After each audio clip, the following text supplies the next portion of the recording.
You alright? My name's Paul, I've got autism, and I make random videos based on my version of autism and the way my head works, and I stick the videos on the internet just in case you fancy giving them a watch. And I hope you're doing alright. And this is the dark side of autism. I've not done a video for the dark side of autism for a while, but I think this one definitely fits the mold.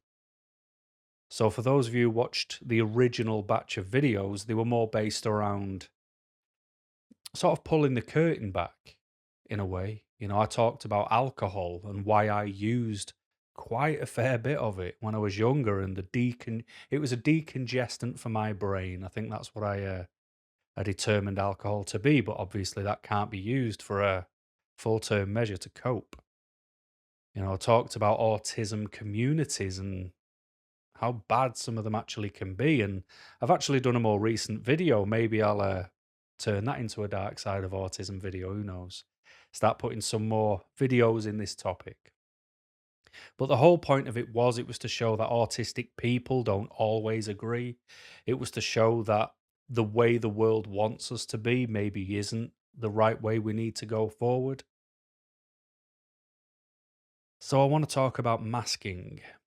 I want to once again pull a curtain back, and I want to talk about masking in a very general sense, because you hear why people mask.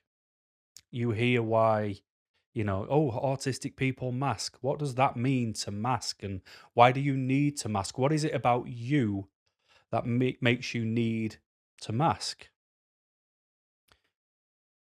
And I've masked all my life and will continue to mask because there are some people out there who live openly autistic, and that's the term, openly autistic. And I first saw that on Instagram, and there was a gentleman who's a runner or an athlete, and it's like it said there was a news article, and it said first openly autistic person wins race. And I thought, what on earth does that mean? What does openly autistic mean? I'm openly autistic. I've got no qualms about who knows. But it turns out it doesn't mean that. It turns out openly autistic means you take your mask off, throw it in the bin, and never does it ever get seen again. You live true to your design, would be the way I would interpret that. And I did send an Instagram message on the thing it was on, and I just said, "What does openly autistic even mean?" And that's where I think his name was Sam Holness, said it just means I live unmasked, completely. And I thought, good for you, Sam. Well done if you can do that. And there was also someone for a while who would email me, who would not have a go at my videos, but he would have a go at how much I mask. And he would say, Paul, you're doing yourself a disservice. You need to live true to your design. You need to drop that mask. You're not doing anything wrong. Just, you shouldn't lock yourself away on weekends just to recharge. You need to live too. And the only way you're going to get to do that is to live without masking. And he doesn't mask either. And I envy it in a way because my life cannot live unmasked. It just can't. So my reasons for keeping my mask on is because I wasn't diagnosed with autism until I was 34. So I had led my life. I had done what I needed to do to get through and get by. There are videos on the internet now of TikTokers and people on Instagram, and they are young adults who've always been diagnosed and known as autistic, and they feel comfortable enough in their own skin as an adult to be in public with a stuffed animal, a teddy, not a taxidermist version. But they feel comfortable outside holding something like that. They feel comfortable dressed in luminous clothes with basically very eye-catchy appearance and apparel. Something where you would not miss, you wouldn't miss it if you walked past it. and they can stim, they can rock, they can make noise, they can do certain things that I absolutely cannot do. I want to a degree, like when I sit in a meeting, for example, I can't physically demonstrate my frustration for being contained. And it's like a it's like a pan of water on the boil, and I am the one in control of the gas, and I have to pay attention to it so much just to make sure that pan does not spill over and get the attention. So what I do when I'm sat there and I need to stim, I'm flexing my big toes, and they're doing like a double bass pedal, speed inside my shoes, and I'm just sat there, and the top half of me is composed and the bottom half is losing it because there's something happening which I can't align with, and I struggle to stay seated during that process. But I don't have the freedom because I created a life before I knew I was autistic to follow a certain route through work and professional employment because I needed to earn a certain type of money to be able to buy a house, which I'll be paying off for the rest of my days, in an area I wanted to live in, the type of house I wanted to live in. And I'm not talking about a mansion with a swimming pool. I'm talking about a house that's surrounded by other people who buy their houses. And the only reason I did that was because I just wanted some peace. I've lived on council estates all my life, and you get some respectful neighbours, and then you're surrounded by the ones who don't have the respect, who want to blast their music out. And home is so important for a safe space. So every single thing I do is to maintain a safe space. But I've spoke about that before in another video called The Importance of Safe Space. I'm running out of things to talk about, I think. But I can't live openly autistic because it would be evident. I would display differently. I would sound differently. I would not present as well as I can present. And I don't mean physically, I mean the mannerisms that you need to be taken seriously, I think is the right way of saying it. Because I don't understand the point of shaking hands. I've always had a struggle with that. But then very recently, I made the effort to shake someone's hand, and I think it was because I actually wanted to meet them.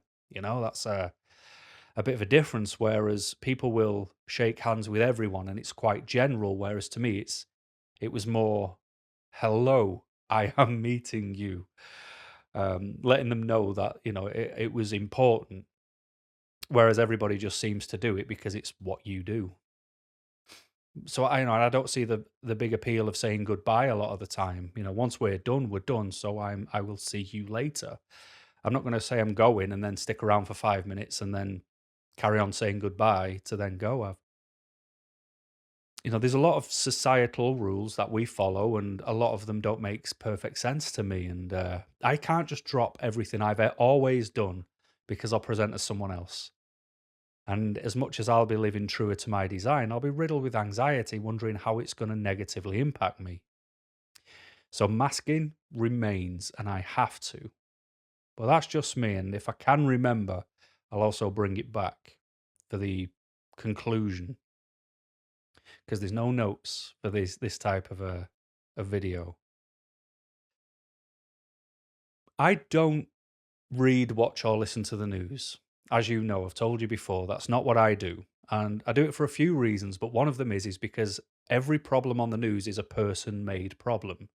We create them. Every now and again, there'll be a natural disaster. All right, nature will do its thing, but the rest of it is person-made. And yet, we're supposed to go straight from listening to deaths to now here's Janine with the weather.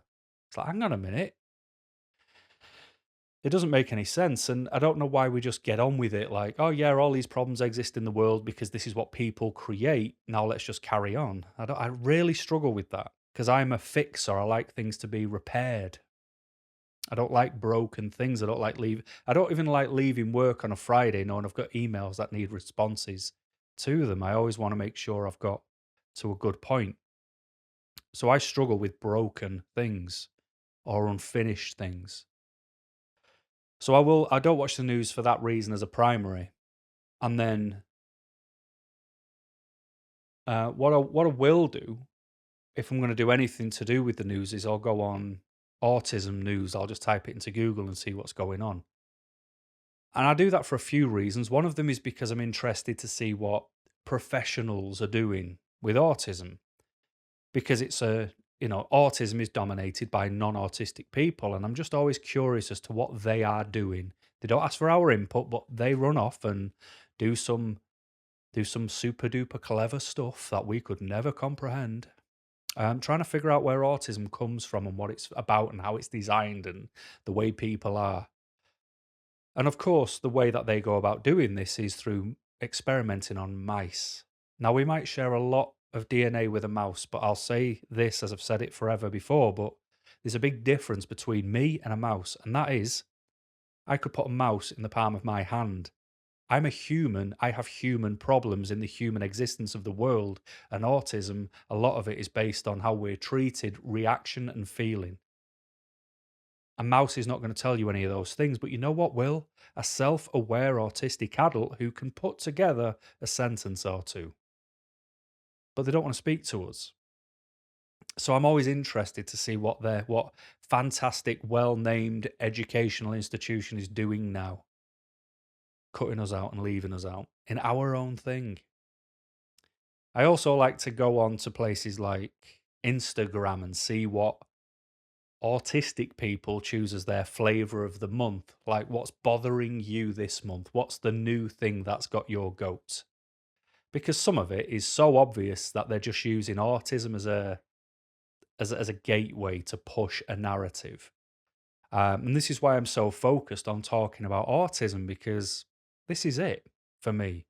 I might have ADHD, I might have other comorbidities, but if I do, it'd be a singular video to discuss. I'm not going to then combine, because I'm a great believer in if you have something wrong or you have something different or something isn't right or you don't understand, there's just something that needs more education or understanding around it, then I push everything to one side and I focus solely on it.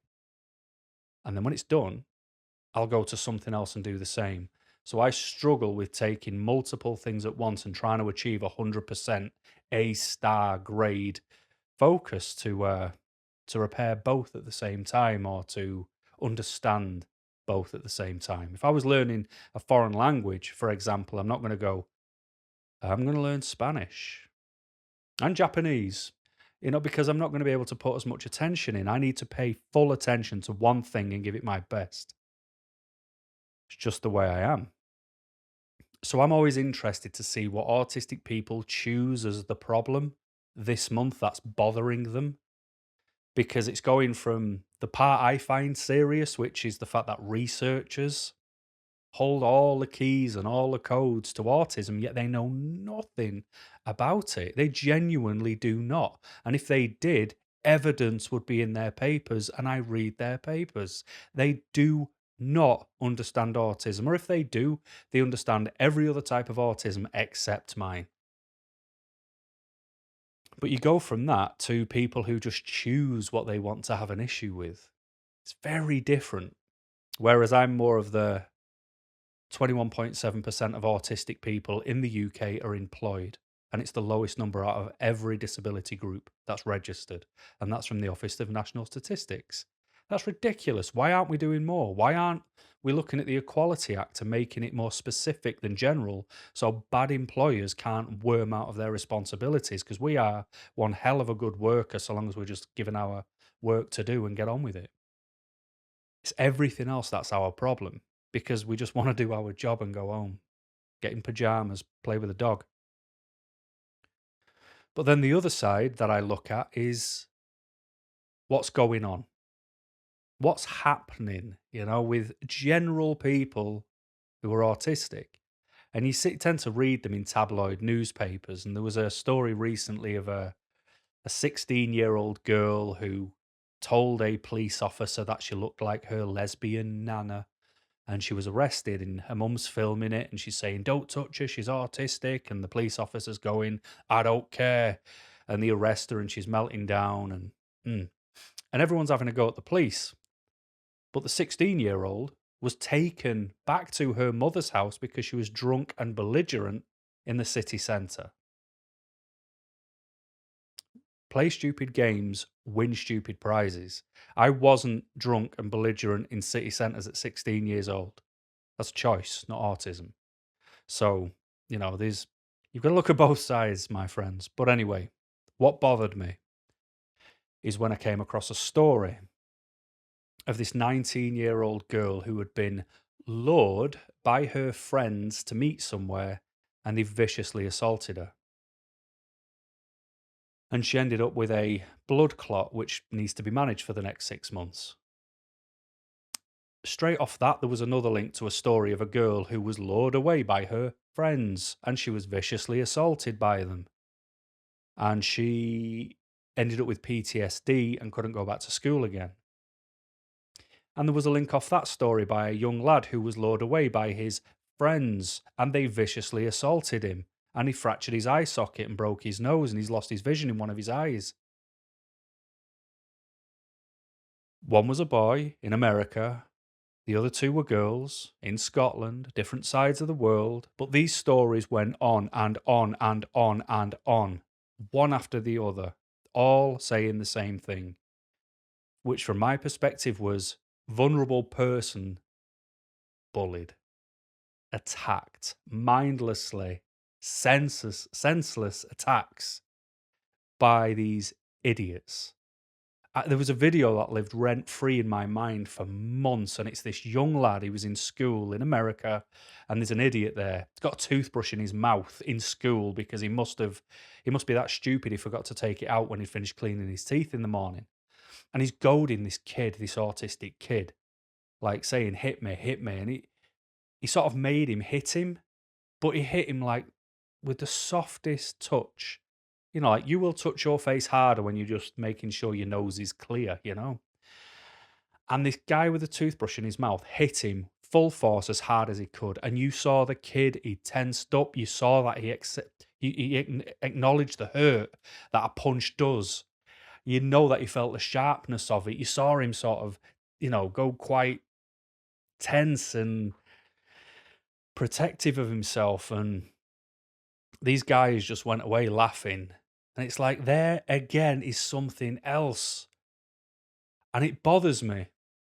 It bothers me a lot because all these stories are exactly the same. And you know what story you won't read? Because what I'm not going to say is that this is just a very small portion of ignorant people who make silly mistakes. No, I'm not going to say that. I'm saying this is a large portion of the world who are like this, who are not autistic. And let me tell you why. All the stories follow the same pattern. It's a vulnerability exploited. These people are led away, and then multiple people attack them and assault them. For what? For being different. For being different. Because they can't get it round their thick, simple minds that just because we are not doing things to the design of others, it doesn't mean we're doing anything bad. Autism is not good and bad. It is, we really like this, a ton of neutrality, and then I really don't like that. We live amongst neutrality consistently. And yet people get attacked. They get assaulted. They get PTSD and can't go to school. They get blood clots. They lose their eyesight. They don't know who to trust. They don't maintain friendships because they just don't know who they can trust and who they can't trust, because they used to trust all these people, and these people exploited their good nature.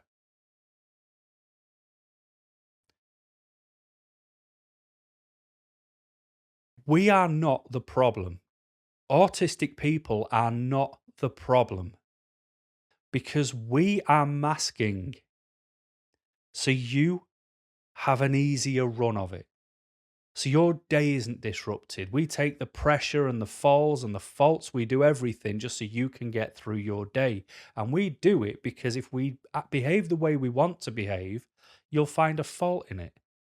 This world is all singing and all dancing, wanting you to be all accepting of all things. But one group who is not accepted is autistic people because they are still being viciously assaulted. There was a transgender autistic person in England who was murdered in a park, teenager, because they were different. Autism isn't the problem. And the reason autism isn't the problem is because when was the last time you read in a newspaper or heard on the news a gang of autistic people lured a neurotypical person away and viciously assaulted them because they weren't like them? You didn't. But you go online, you'll find a million stories of people being assaulted. Black, white, Chinese, male, female, doesn't matter. England, America, doesn't matter. The stories are the same because the design is the same. So when people say live openly autistic, you can't, because this is what happens. And if it's not a physical assault, which happens generally to younger people, don't think that it stops. Don't think that there isn't still a problem out there. Because for adults who are out there, if I behave more to my design, I say that I've got to say goodbye to promotions. I've got to say goodbye to working in the type of team I work in. I've got to say, well, it's like if there was any jobs that needed to be cut in my team, I'll be first in line.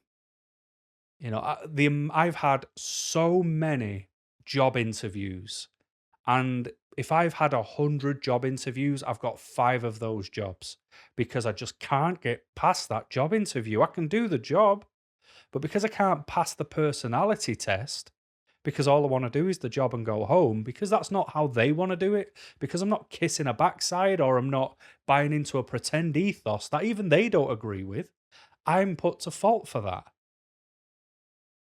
It's deeply unfair because the reason we are masking is for everybody else's benefit. We're not masking for our benefit. We're masking to hide. We're masking to blend in because people just don't and won't and cannot understand. There are some people who do and will, but they are the minority, not the people who attack. The people who attack are the majority. The minority are the ones who understand. Because when I look back through my life and how I've been held back or I've been kicked when I was down, even though I didn't know I was autistic at the time, it was still because I was different. And then when I found out I was autistic, when I told people, I've only seen about 3 of them since because it's like, nope, that's just one more thing I'm not ready to deal with for you. If you think I'm wrong, read all the comments and all the videos I've done. Anything where I talk about a disadvantage, everyone who's commented has felt the same disadvantage, whether it's from a friend, a co-worker, a parent, a partner, whoever. They've all felt it. This is not a small percent of people who attack us. This is everybody. And it's a small percent who don't and understand us and have our back. When you get older and you speak to older autistic people, we're the ones who've had too many burnouts and we've been broken too many times. Like I've told you before, I've got essential tremors. I shake because I've just tried that hard for too long and I just can't sustain that anymore because I have to be masked. I have to try. I have to fight. I have to claw. I have to get out of bed every Monday morning and somehow, somewhere open every cupboard to try and look for some energy and interest to do it all over again. And I work for a manager and a line manager I'll never work for better than, in a company that just let me do my job, and working is still the hardest thing I have to do and will always have to do to pay for my safe space over my head. I'm not designed to do it, but I've got to do it because I cannot take my mask off. I don't have the freedom to because I'm not going to be the first on the chopping block if a job needs to go, bypassed for promotions because people just, no, come on, Paul, we all know you don't like doing meetings and you do need to do meetings when you're a senior. That's the type of thing that would happen if I didn't keep the mask on. So I can't just take the mask off and live openly autistic. Neither can a hell of a lot of autistic adults. It'd be a beautiful thing to be able to do, but it is just not possible. And you talk to older autistic adults, and even though we might not have been kicked physically as an adult, we've been beaten mentally as an adult for being different. Again, passed up promotions first when there's redundancies, never being able to get that job, still being an outcast because you choose not to have your lunch at the same time everybody else does. And the way you get treated as an outcast just because you don't want to take part in the non essential parts of work in a workplace, it can push us to nervous breakdowns. And then they take time, a hell of a lot of time to heal from, and you never fully heal ever. But people shouldn't be getting kicked, beaten, PTSD, broken sockets, murdered, because there's a difference. Because what's really going to happen this time next year after someone who doesn't like the difference attacks, beats, assaults? In a year's time, the punishment is never good enough for a start, and it absolutely should be. They should be named and shamed. They should be absolutely made public for a piece of trash that they are for doing something like this.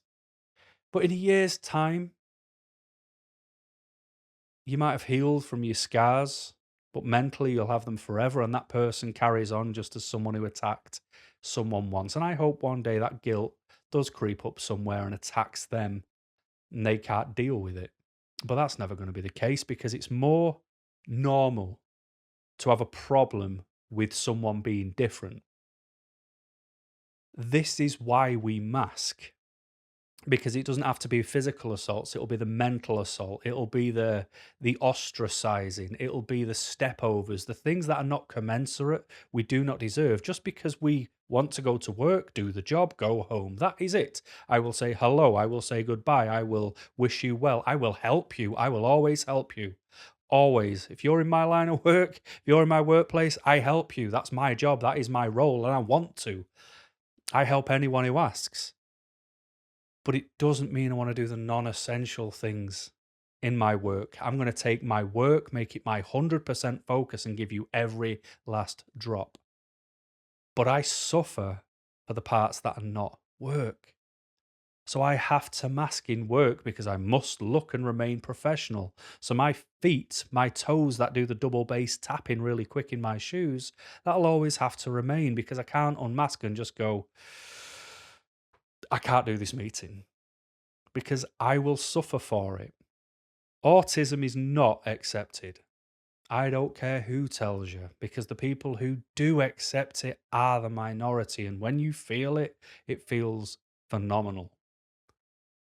But we live in a world, my friends, that publicly they're your friend. But privately, they're having the conversations to lure you away and attack you somehow just because they can't fathom out why you're different. Like it matters. But anyway, I hope that made sense. But this is why I can't live openly autistic and why I will always have to mask. And until next time, my friends, thank you very much for watching and keep smiling.